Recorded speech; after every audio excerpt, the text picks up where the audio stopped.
April 7th, Daily Devotional from the Heart by Ellen G. White.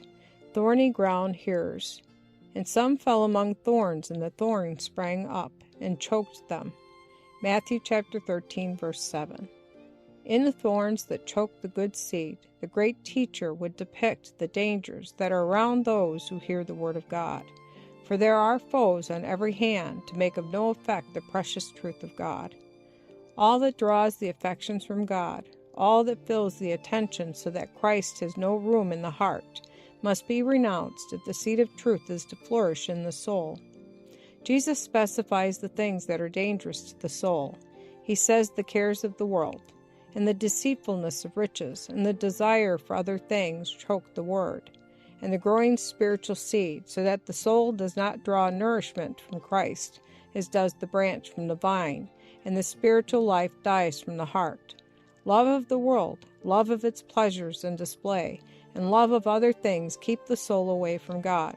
For those who love the world do not depend upon God for their courage, their hope, their joy. They know not what it is to have the joy of Christ, for this is the joy of leading others to the fountain of life, of winning souls from sin to righteousness. When those who have but a partial knowledge of the truth are called upon to study some point that cuts across their preconceived opinions, they are confused. Their preconceived opinions are as thorns that choke the word of God, and when truth is sown and it becomes necessary to root up the thorns to give it place, they feel that everything is going from them, and they are in trouble. There are many who have but an imperfect understanding of the character of God.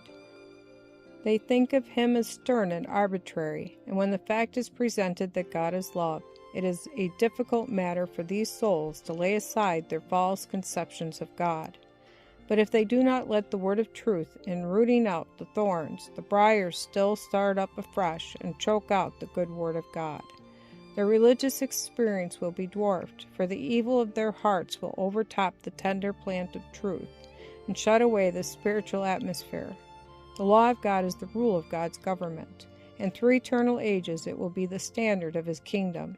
If we do not yield to its requirements in this life, learning to love God with all our hearts and our neighbors as ourselves, we shall not meet with no change in character at the appearing of Jesus.